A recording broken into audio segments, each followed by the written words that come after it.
तो अब अपने देखते हैं C2 साइकिल। मैं लेके आ गया हूँ विमलप्रीत आपके लिए C2 साइकिल का एक वीडियो। अब अपने देखते हैं C2 साइकिल, जिसको अपने बोलते हैं ग्लाइकोलेट साइकिल या फोटो रेस्पिरेशन। अब फोटो रेस्पिरेशन क्यों बोलते हैं अपने आगे पढ़ते हैं। फोटोसिंथेसिस कार्बन ऑक्सीडेशन भी बोल सकते हैं अपने इसको। तो अब अपने देखते थे कि C3 साइकिल जो है वो तो हो रही थी 80% ऑफ द प्लांट्स में। अब वहाँ पे क्या था कि अपना अगर O2 ज़्यादा हो गया, क्योंकि स्टोमेटा बंद हो गया, क्योंकि ड्राई कंडीशन में क्या है कि उसको ट्रांसपीरेशन से बचना है तो उसको स्टोमेटा बंद करना पड़ेगा प्लांट को। तो स्टोमेटा बंद करेगा तो भाई अंदर जो गैसेस थी उनकी अमाउंट जो है वो बढ़ने लग जाएगी, क्योंकि अंदर के जो प्रोसेसेस हैं वो चलते रहेंगे और वो तभी रुकेंगे जब गैसेस की अमाउंट जो है वो ज़्यादा हो जाएगी और उनका प्रभाव जो है, इफ़ेक्ट जो है वो रिएक्शन पे वापस पड़ने लग जाएगा और वो रिएक्शन हो जाएगी स्टॉप। यानी C3 साइकिल की जो रिएक्शन है वो हो जाएगी स्टॉप। अब हाई अमाउंट ऑफ O2 थी, ठीक है। अब अपने देखते कि थी C3 साइकिल जो है वो इफ़ेक्ट हो रही थी O2 की प्रेजेंस में, O2 की जो अमाउंट से। तो अब अगर वो हाई प्रेजेंस हुई O2 की, तो अपने देखते हैं कि अगर हाई प्रेजेंस हुई O2 की तो वो जो एंजाइम है रिबिस्को एंजाइम कार्बोक्सिलेज एक्टिविटी उसकी ख़त्म हो जाएगी और वो ऑक्सीजनेज एक्टिविटी उसकी हाई हो जाएगी। तो ऑक्सीजनेज एक्टिविटी हाई हो जाएगी तो अपने देखते हैं कि ये थ्री कार्बोनिल जो 3 प्लांट के जो पार्ट्स हैं उसमें पाई जाती है, जैसे कि प्लास्टिड हो गया, पेरोक्सिसोम होगा और माइटोकॉन्ड्रिया होगा।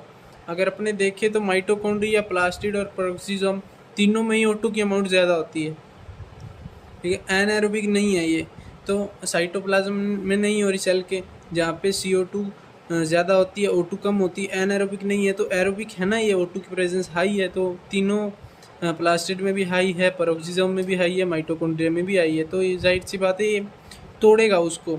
तो ये जो जितने भी अपने कंपाउंड बनेंगे वो बनेंगे 5 से कम बनेंगे, ये अपने मान सकते हैं, ये अपने को पता है कि 5 से कम बनेंगे। अपने अब आगे रिएक्शन को देखते हैं फर्दर क्या बनता है। अब ये लॉस ऑफ कार्बन मास तो पक्का है भाई, लॉस ऑफ CO2 पक्का है, लॉस इन फोटोसिंथेसिस पक्का है, ये पक्का है भाई अपने पास कि फोटोसिंथेसिस का CO2 का कार्बन मास का लॉस होगा ही होगा, क्योंकि O2 ज़्यादा है और ब्रेक डाउन होगा उसका।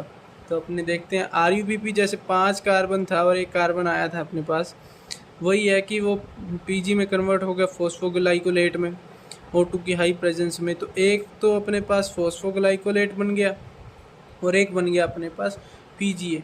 तो PGA बन गया अपने पास, ये था 3 कार्बन का। अब इन PGA से अपने पास ग्लाइकोलेट वापस बन गया, वही ग्लाइकोलेट गया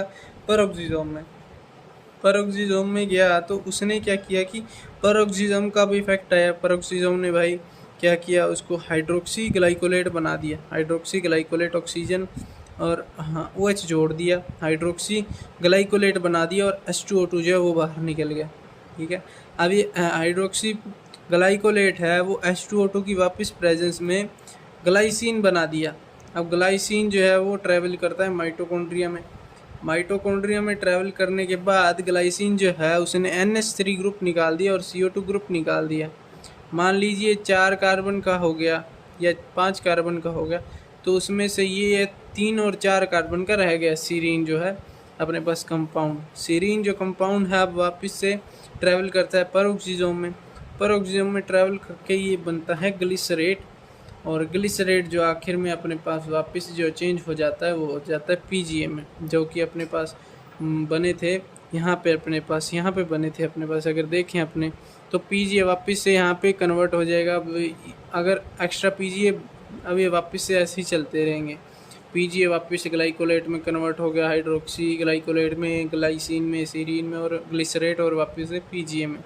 ये साइकिल एट लास्ट ये जो PGA बनेंगे अपने पास, जो कि ये फॉस्फोग्लिसरिक एसिड यही बनेगा अपने पास। तो ये कितने कार्बन का, 3 कार्बन का।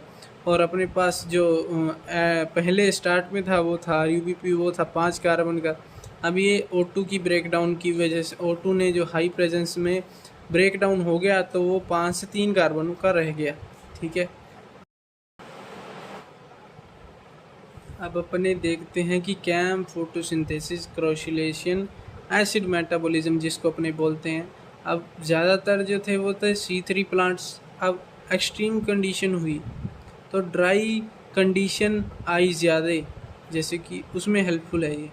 अब C4 में क्या था कि वो नाइट में हो रही थी सिर्फ, तो स्टोमेटा वहाँ पे क्लोज थे। लेकिन अब यहाँ पे क्या है कि स्टोमेटा ओपन ही नाइट को हो रहे हैं, क्योंकि ड्राई कंडीशन है, वाटर का ट्रांसपीरेशन अपने को कम करना है, तो नाइट में ओपनिंग होगा और डे में क्लोज हो जाएगा। तो ये उल्टी चलेगी C3 साइकिल जो है, उल्टी C3 साइकिल बोल सकते हैं आप इसको। तो उल्टा है बस, इसमें क्या है कि कैम फोटोसिंथेसिस इसका नाम पड़ गया और ये नाइट में स्टोमेटा ओपन हो गया। तो अपने देखते हैं कि ये जो दोनों जो पार्ट हैं वो मीज़ोफिल में ही है, मीज़ोफिल में सारा का सारा काम। तो स्टोमेटा पहले ओपन होगा तो नाइट में, तो CO2 जो है, अब CO2 आया, उसने HCO3 बना दिया, कार्बोनिक एसिड बना दिया। अब कार्बोनिक एसिड आपस में जुड़ के ऑक्जेलो एसिटिक एसिड जो कि 4 कार्बन का कंपाउंड है, उसने मैलेट या मैलिक एसिड बना दिया। अब ये वैक्यूल में स्टोर हो जाता है, अब ये स्टोर हो जाता है, अब ये नाइट में स्टोर हो गया जैसे, तो नाइट में स्टोर हुआ जैसे, अब तो स्टोर होने के बाद अभी डे में जैसे कि स्टोमेटा क्लोज हो जाएंगे, तो डे में अब ये क्या हो जाएगा, अब इसकी आगे अपने स्टोर किया ना, तो डे में जितना भी अब रिएक्शन डे में चलेगा अपने पास। अब जो डे आ गया अपने पास, अब ये मैलिक एसिड जो है वो पायरुवेट में कन्वर्ट हो जाएगा, पायरुविक एसिड में, और आगे अपने देखते हैं कि कैल्विन साइकिल में वो चेंज हो जाए, कैल्विन साइकिल अपने पास आ जाएगी।